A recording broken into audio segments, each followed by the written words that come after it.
Hello and welcome. Today I'm in a Tier 8 RNCL, which of course stands for Russian Navy Light Cruiser.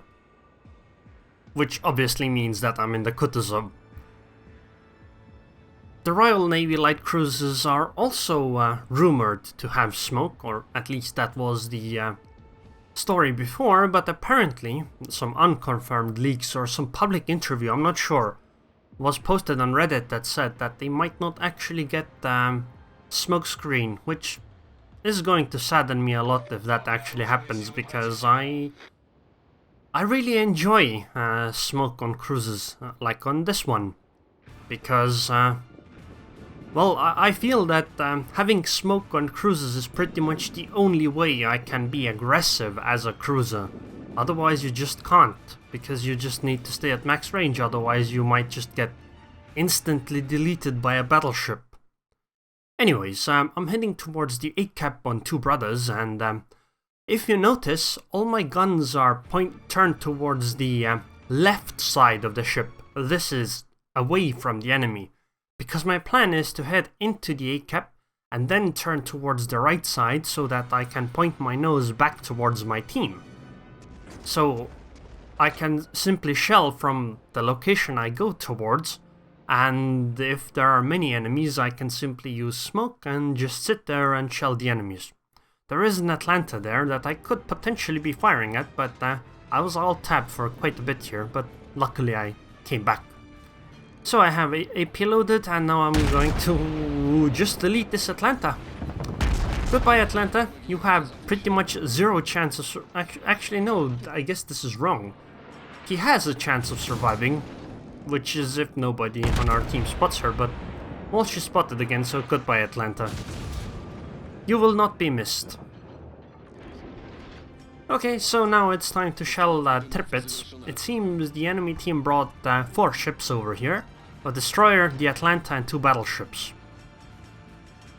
Well, both, or all of them are fine enemies for a Kutuzov, at least as long as smoke is up. These torpedoes will not reach me. I paid extra attention to the range that the Atlanta was at, so I knew that those wouldn't reach and I wouldn't have to be worried.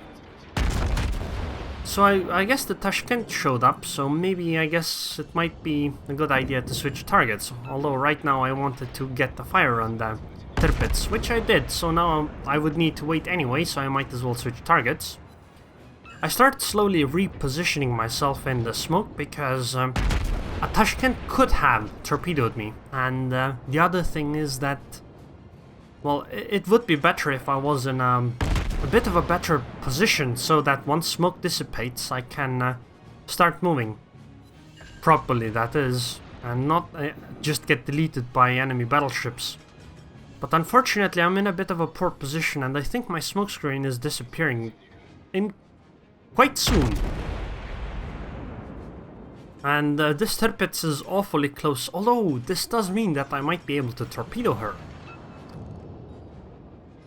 But getting rid of the Tashkent would be very nice. I was rather lucky with that salvo, only 8,000 damage taken. And I guess I'll just return. If I do get a fire on the Tirpitz this time, then that should be a runaway fire. And it's a fire at the front of the ship too. That's very good, because that one isn't as easy to start as one's, you know, on the superstructure. But because smoke disappeared, I'm just going back because I'm a cruiser, and oh my god, a fire at the very back and front. That's incredible. Wow.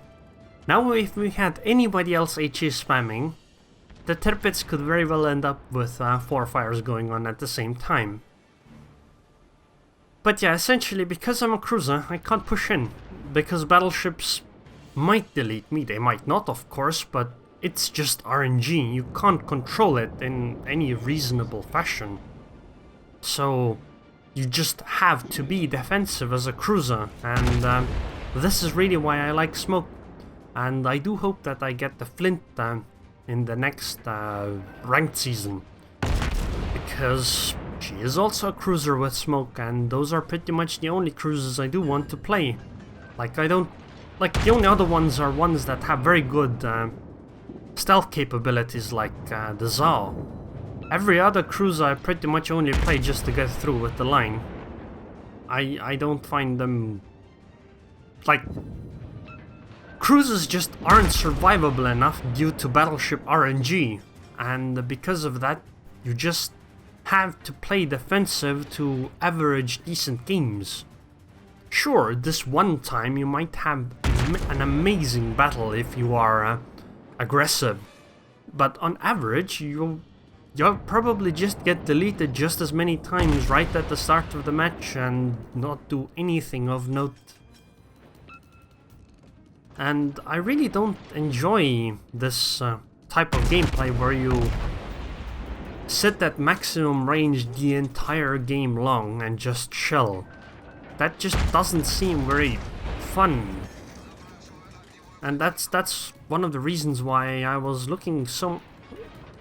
so much looking forward to the Russian cruiser line. Sorry, the British cruiser line. So that, you know, if they had smoke you could use that, but if they don't, I guess we'll see. I mean, they might end up being completely fine, just maybe not as fun for me. Okay, so there's a Mogami and a Kutuzov coming, so I'm gonna smoke here, and because they are showing broadside, I'm just gonna AP them. I seem to be having quite a bit of luck with AP this game, and this should end the Mogami because she is going at an odd speed. Although it did manage to make her...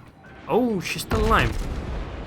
The odd speed did manage to save her one salvo of shells though.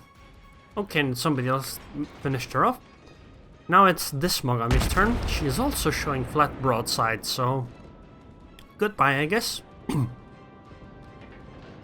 By the way, I was thinking that maybe if you removed battleships and just kept cruisers, destroyers and carriers, that the game might actually end up being a lot better, because well, the problem is that battleships can simply delete a cruiser from range, and it's pretty much up to RNG whether it happens or not. Yet if you had only cruisers, long-range shelling would definitely happen, but long-range EP is unlikely to simply delete someone from existence.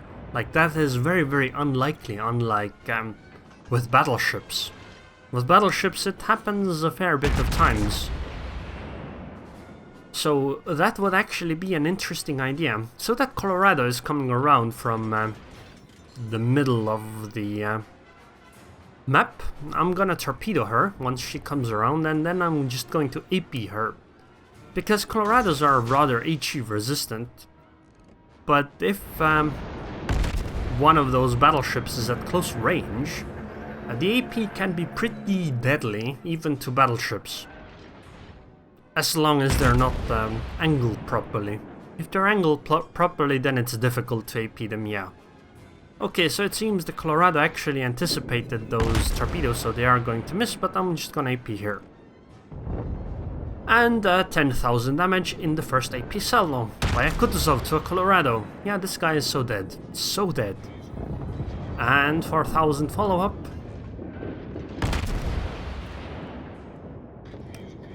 And third salvo does another 4,000, so 3 salvos, 18,000 damage with AP, and the Colorado at close range. So now I switch towards the superstructure, but unfortunately I aimed way too much far forward. You see, the reason why you aim where I'm aiming with AP on US battleships is because the upper main belt, or upper belt, is really weak. You can look at it in the armor viewer and you will see that the armor is really, really thin over there, but thick enough so that you shouldn't overpen. So there's a Kutuzov coming. Look at that. Look at how little, well, little she was angled for if I were a battleship. And all the shells bounced as a cruiser. But again, if I had been, you know, a battleship, those would have all penetrated, or almost all of them would have penetrated.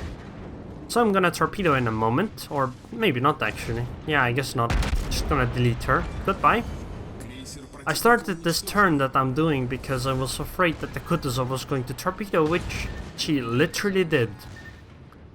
So now it's a fight against an enemy Farragut, and AP is even enough, and goodbye Farragut. So now it's a Colorado, and the Farragut's torps also miss, and the Colorado is gone. Okay, so we have 3 battleships, 2 cruisers, 1 destroyer. The enemy team has 1 destroyer, 1 battleship. They have 4 cap zones, we have the points advantage. So essentially what happens now is that we go around capping everything and trying to hunt the other 2 down. I will just speed this up because, spoiler alert, nothing happens.